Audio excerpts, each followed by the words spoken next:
that we have saved for last on this occasion, and that is the Cowboys and the Eagles. Um, why don't you take this one, Dan? As you are a fan of one of the teams that I had the pleasure of watching today. Chat. So let's be so for real here, okay? Um, this was a kneeling tribute. God rest his soul. Hallelujah. Rest in peace. You know what I'm saying? It's in Dallas. Uh, the Eagles are coming into a game where it's like the drama stirring, whatever the case is. There's a lot of things that are going wrong that to me, like already going into this game, as I stated in the prediction thing, that there was a lot of things that were going against the Eagles. And I even predicted that Dallas one was going to be one of those games where it's like they just squeeze it out. Like they just get by. Barely. I think my score was like 33 to 35 or something like that. That I was like, they're going to hit the over, but they're going to just barely make it. It's going to be like by A the skin very of their close teeth. And game. hey, look, that's exactly what happened. It's like they were able to squeeze it out. It wasn't the way that I thought they were going to squeeze it out. There was, of course, a number of things that flags went both ways. There were plays that I felt like seeing it threw me off, but also too, there were a lot of errors that the Eagles made that absolutely agitated me. One being Xavier Gibson, we get him off the Jets. Football 101, when you get the ball punted to you and you are physically standing at the 2 yard line, you do not touch the ball. You let the ball bounce. You let it hit the touchback and you call it a day. But they didn't score on that drive. The Eagles were able to hold them to it. Fantastic. The score that they did drive, the drive that they did score on, CD has a fantastic catch over Cooper DeJean, but we failed to notice is that CD pushed off of Cooper DeJean's face, which is either an offensive pass interference and or a legal hands to the face, because you can't do either of those things, pushing off of a corner's face. But it was not called. It was actually called defensive pass interference on Cooper DeJean. But the play was called. Whatever. It is how it is. Then what's it called? The numerous times that I've probably seen Carter get through the line and either he's getting gripped up by his jersey or Jalen Phillips breaking through the right tackle and then he's actually getting drugged. And it's like, which, hey, listen, both ways, there were a lot of points where holdings weren't being called. But that's where I guess to me it's like if we're not gonna call things, let's not call things. But I'm also not even gonna blame it on the flags itself. It's the setting, how everything was, but also the Eagles made their own errors as well. So against a team like the Cowboys who were able to acquire all these weapons and the Eagles who right now are and my question in reality, like I feel like we're in a very big like I don't want to say like identity crisis, but that's the best way to really explain it. It's we're really questioning like are we that team, are we still here, are we this, are we that. Joey, like I agreed with Joey, this is a trap game. These are one of those games where it was like too many things were in place for us to be able to like fold and not do good. We already had however many one score games. I'm happy we saw what it was like to be close with a team in a one score game and actually fold. Because in reality, later down the road into the playoffs, now that we recognize that, that's just not going to matter. We went through it, we saw it, and I would rather be in this type of situation than go into the playoffs, like you said beforehand, Scott, never be behind, never be neck and neck with a team where you have to make the plays. I thought genuinely as the Eagles fan, the play calling changed, the type of formations that we ran changed, the aggression that we had in terms of plays completely changed. Yes, did the Cowboys make adjustments? 100%. But the adjustments we made were not complementary to the adjustments that the Cowboys made. It was almost like, oh, we saw it didn't work. Okay, let's try it again. Let's see if they adjust. Okay, let's try it again. Let's see if they adjust. It's like Patullo needs to understand that we can't sit here and wait and change the form of aggression that you're having Hurts have to force things like that quick pitch to Saquon or having to break it to the outside. And also too, like our O line is hurt. We have Friend Johnson on the outside. Steen has been a backup his whole career, like in his whole career. So it's like it's they were playing to that strength, which hey, like I give it to him. That's smart football. You should be doing that 100%. Um, so it's it's a mixture of a lot of things for me that Overall, I'm gonna still give it the credit to the Cowboys. They did win, yes, but I'm also gonna go and understand that hey, the Birds put themselves in bad situations, but there were things, of course, that occurred that they couldn't control when they did the repunt, and they originally said, "Oh, they hit the scoreboard or whatever the case was up there." And then they said, "Oh, well, no, the actual call was that somebody ran out of bounds." Where was the video on that? Because 90% of the time, when they said there's a flag that occurred, something like that happens. Then they get the flag, they re-kick, the Cowboys get better field position.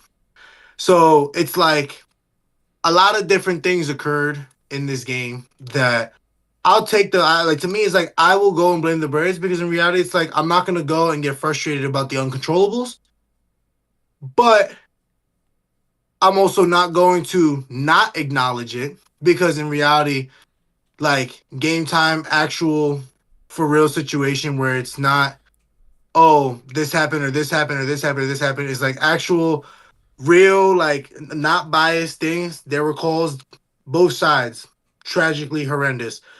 The only difference is the Cowboys got away with calls that allowed them and led them to score.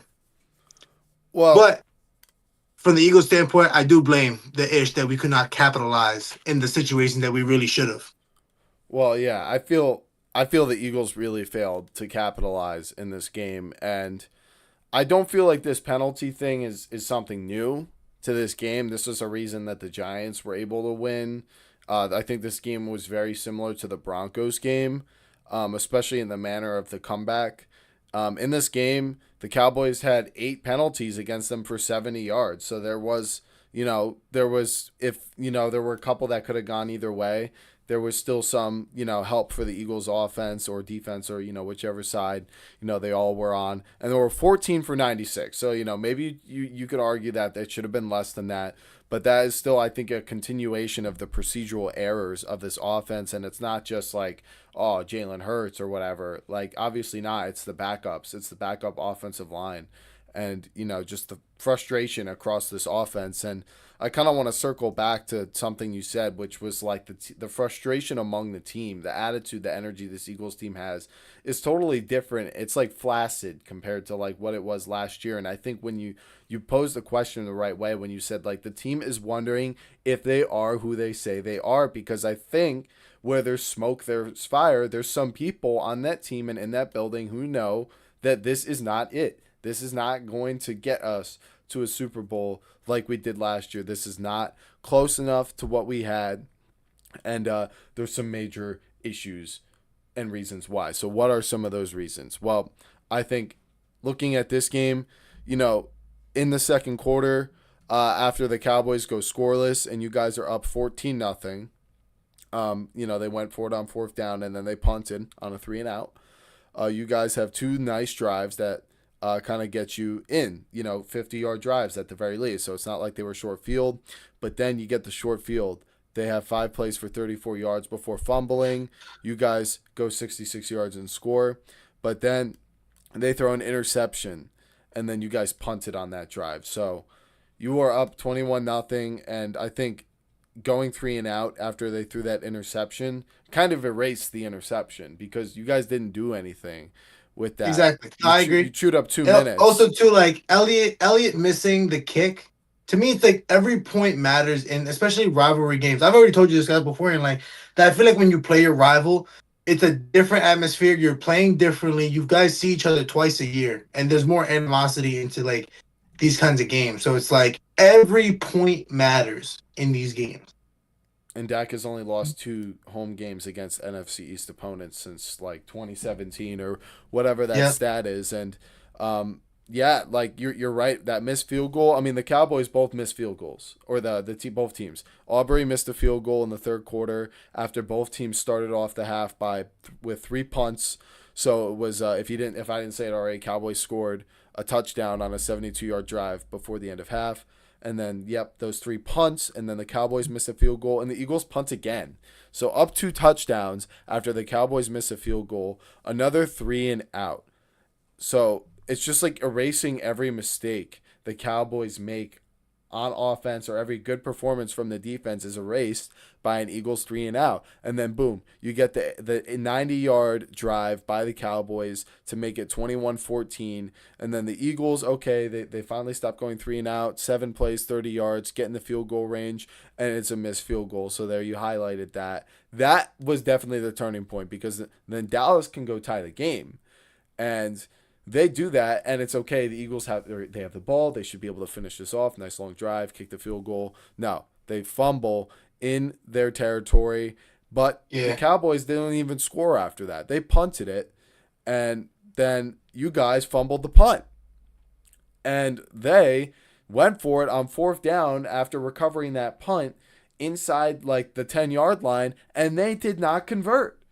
So they were at the 2-yard line. So they are like stopping this Cowboys offense over and over and over and over again until finally. Like I said, that's why I said again. Like the offensive play calling changed after halftime. Nothing was adjusted. Nothing was changed. Everything, like I saw Cooper in there more than I've seen him in any seasonal game.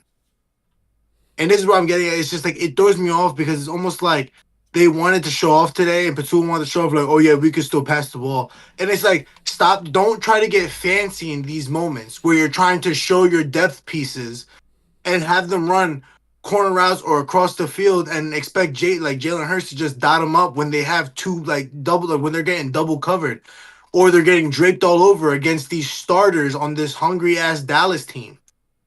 It's like, stick to the bread and butters. Keep A.J. Brown, Devontae Smith, Jahan Dotson. That's all that should be out there. Maybe quick packages here and there if you got momentum going.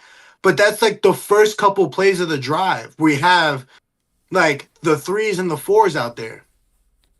Yeah, and this game also highlighted a big flaw of the Eagles right now with the offensive line injuries. No doubt affecting this. Saquon Barkley, 10 carries for 22 yards, 2.2 yards per carry against this Dallas defense. I get they added Quinnen Williams and Kenny Clark, but I just find that to be completely unacceptable. I mean, it's not like they have really, really strong edge defenders. I get their rookie Donovan Ezeraku has had a decent season for them, but this Dallas defense, even with the pieces they have coming back, this is like some of their first games in this entire season. So for them to be able to bottle up a run game like this that was so elite last year, Jalen Hurts was the leading rusher, 7 for 33 and 2 touchdowns. And one of those touchdowns actually wasn't a tush push. It was like a 6-yard run. So it was a 6-yard run. He ran up the middle, yeah. He broke off like 2 tackles. I wanted to point that out because that's a touchdown I'll actually give Jalen Hurts some good credit for, because it's not that whack-ass tush push, All right, so I'll highlight that for you Eagles fans out there who know me from my takes on Jalen Hurts. Yeah, he had a nice touchdown run today. But other than that, 27 of 39, the second half, as you could tell, was a disaster. Third down efficiency, both teams were 5 for 12. So, just an overall pretty odd game, but we all picked the Cowboys to win last week. Dan picked the Cowboys to win. I picked the Cowboys to win. Joey picked the Cowboys to win. Like I said, when I'm on this podcast, I am such a truther about football. I'll be so real.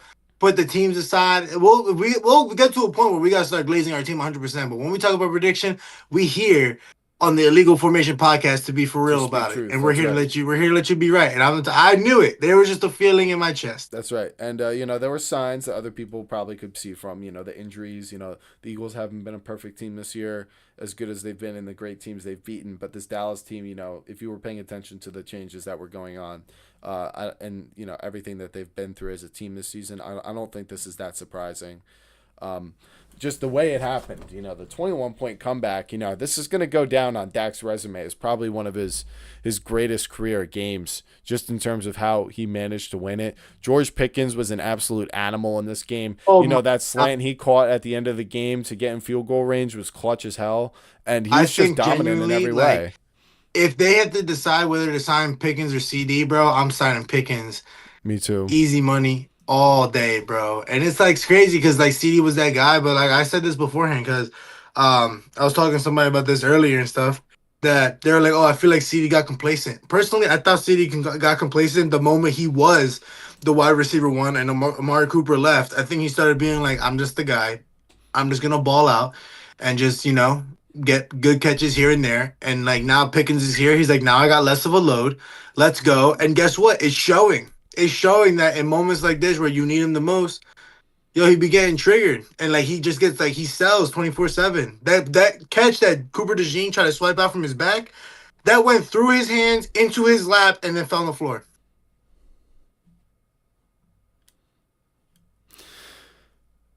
Well, I think Pickens, regardless, has definitely earned the right to be in the conversation as a top 10 wide receiver in the NFL. And if we're talking about him being better than CD, doesn't that kind of put him inject him into the top like 7 sort of conversation? Like, who would you rather have right now, George Pickens or AJ Brown? I think I would take George Pickens. I think I really would take. I mean, George Pickens is 24 years old.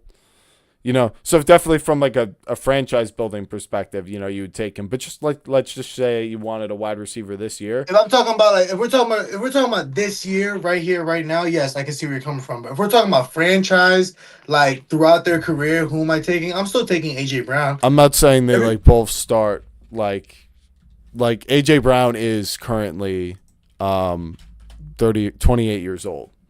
So would you rather start your franchise with a 28-year-old AJ Brown or a 24-year-old George Pickens? Oh yeah, no. If I'm talking my franchise, of course I'm taking a 24-year-old George Pickens. 100%. So, but then it gets interesting if we say, okay, if they were both 24 years old. Oh no, they were both 24 years old. I thought AJ Brown was absolutely doing fantastic at 24 years old. Yeah, he was. He was. We don't really know. You and I were there when we were together in college. At the time. I agree. No, we were, but I'm saying George Pickens was on the Steelers. AJ Brown was on the Titans. Fair. Better team, though. Better team. Yeah. At the time, they were a better team. At the time, but at the same time, too, would you rather have Mike Vrabel or Mike Tomlin as your coach? I think they're both great. Yeah, okay, that's fantastic. That was not the question. Well, Mike Vrabel is definitely, like, they're both defensive coaches, is ultimately, like, my point of view. Like, I just think the Titans' offense, they had Arthur Smith at the time, probably better coach than Matt Canada for the Steelers. And, A.J. Brown got traded to the Eagles early on in his career. He was probably like 25 years old when that happened or something. Like, that's about the same thing that happened with Pickens. So we're just seeing this first year of Pickens on this team, and who knows how it could proceed. Pickens is a very talented guy. We know this. So this is no big surprise that he's finally in this conversation. But that is